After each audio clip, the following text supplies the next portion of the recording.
Good morning or evening or afternoon or overnight or whatever time of day it is for you. Um, this is another pre-recorded devotional for Saturday. And if you are watching this on a day other than Saturday, knock yourself out. These are not only viewable on the day in question. But I do pre-record the Friday and Saturday. This is the next to last Saturday devotional. We'll have one more Saturday devotional a week from today on the 3rd of April. And then we won't be doing the Saturday devotionals for the time being. And we'll just now move on to the devotional. We are continuing with our devotional, the Journey to the Cross edition of 24 Hours That Changed the World. And this is chapter 34. Behold your mother. And our gospel reading comes from the Gospel of John, chapter 19, verses 25 through 27. Meanwhile, standing near the cross of Jesus were his mother and his mother's sister, Mary, the wife of Clopas, and Mary Magdalene. When Jesus saw his mother and the disciple whom he loved standing beside her, he said to his mother, "Woman, here is your son." Then he said to the disciple, "Here is your mother." And from that hour the disciple took her into his own home. Jesus was her beloved son. From the time she felt the first stirrings of life in her womb, their souls were intertwined. As she held him in her arms, she loved him more than she had ever loved anyone in her life. As he grew, so did her love for this child she had brought into the world. He was a gift from God. Yet in the back of Mary's mind, in her earliest memories, as his mother, there were the words of Simeon, the old man who had spoken to her when she and Joseph brought Jesus in to be circumcised 8 days after his birth. This child is destined for the falling and rising of many in Israel, and to be a sign that he will be opposed so that the inner thoughts of many will be revealed, and a sword will pierce your own soul too. As she stood at the cross, looking into her son's eyes, Mary finally understood his words. This was the sword the old man had spoken of, and how it pierced her soul. The pain was unbearable. She could hardly breathe. It was not enough that they were killing her son. The taunts were enough to make her scream.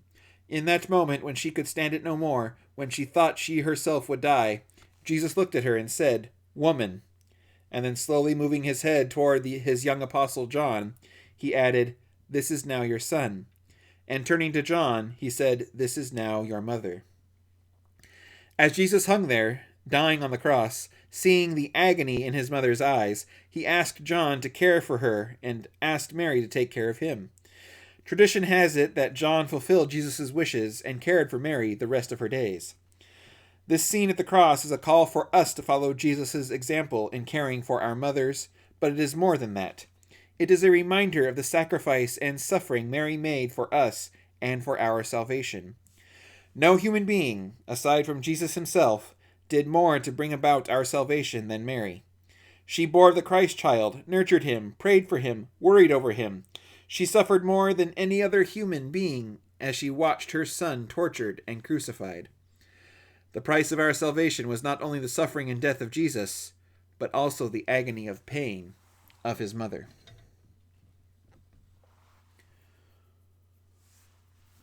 One of the final words of Christ was to look after his mother. As he is there in unknown agony, unimaginable agony, his thoughts are of others. Sometimes we get so focused on our own pain that we have difficulty seeing that others are in pain as well. Sometimes we get so trapped in our own mindset, we don't see that others are feeling just as trapped. Sometimes there is healing in being able to see that. Sometimes there is healing in the knowledge that we are not alone, but also there is healing when others see our pain and reach out to us. We will all experience pain in our life. But sometimes that connection we have with one another through our pain enables us to do great things. A lot of churches around Christmas time, they offer what is known as a Blue Christmas service. This is when people who have experienced loss of family members or friends, significant others, spouses, etc. Holidays are difficult.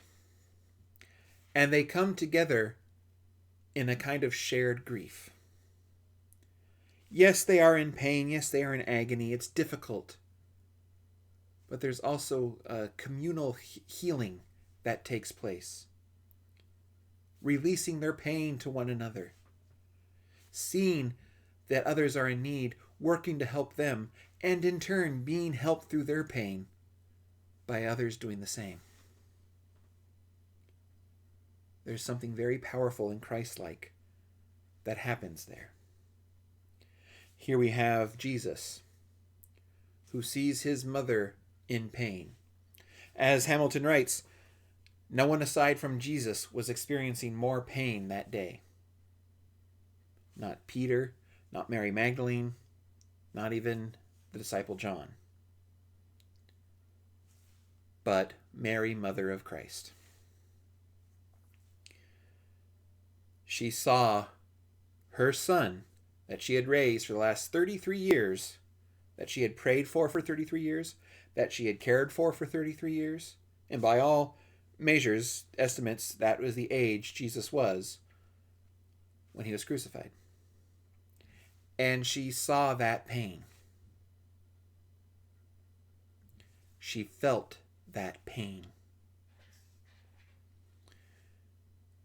And Jesus saw this person suffering.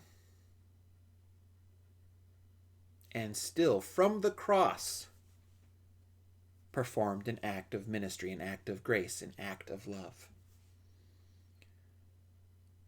What's our excuse?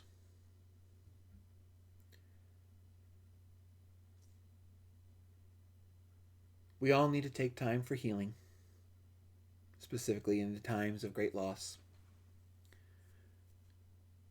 But that doesn't mean we can just stop loving. We have our time of mourning.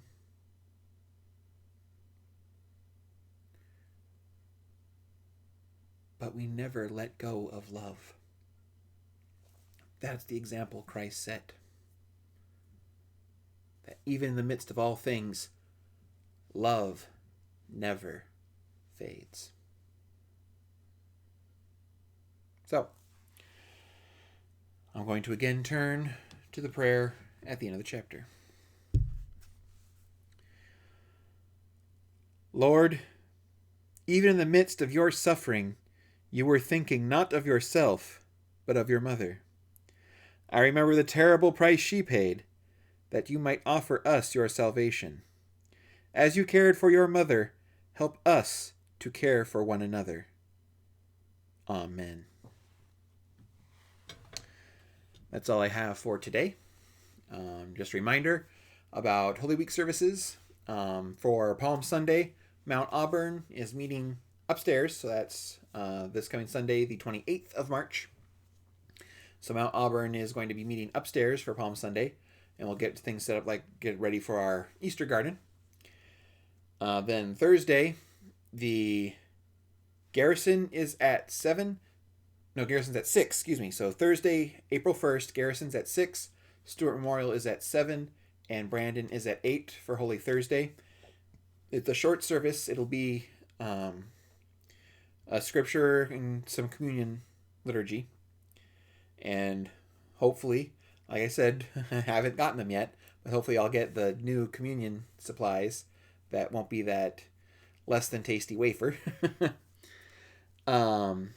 Then for Friday, one service for all churches. That's at Brandon at 7 p.m. That's Friday, April 2nd. April 3rd, we have the breakfast for Brandon. That is the morning of April 3rd. April 4th, on Easter, we have the garrison goes back to 8:15 a.m. for Easter service on that day. Oh, also, and I forgot to mention this in yesterday's video, just a reminder that Palm Sunday for Brandon, that the youth are going to be doing the service for us. So hopefully we're able to enjoy the youth participating and sharing their message with us that day. So that is for Brandon's church service on Palm Sunday, so the 28th of March, which for you might be tomorrow, depending when you're watching this. Other than that, I think that pretty well covers.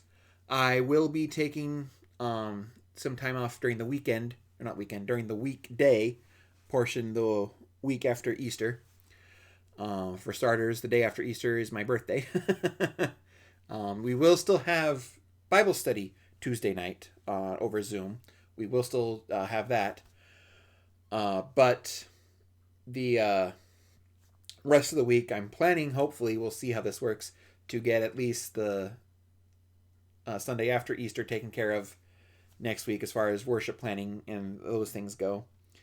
And then I'm going to take some time off that week for some recuperation, recovering from Easter. And then to try and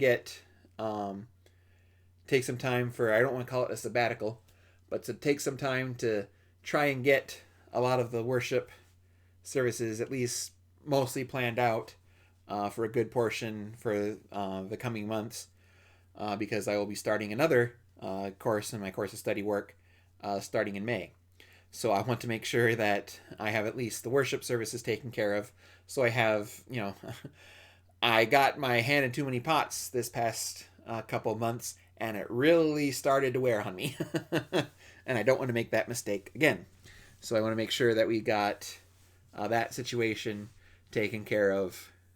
So I at least have the worship services planned out so that I can at least get that taken off the plate while I'm trying to focus on getting course of study work done. Other than that, hope you all have a wonderful day, and I'll see many of you. For you, will probably be tomorrow for Palm Sunday. And yes, we do still have Bible study Tuesday at 7 p.m. for at least 2 more weeks. Then we'll take another break. But other than that, I hope you all have a wonderful day, and I'll see many of you on Sunday. Have a good day.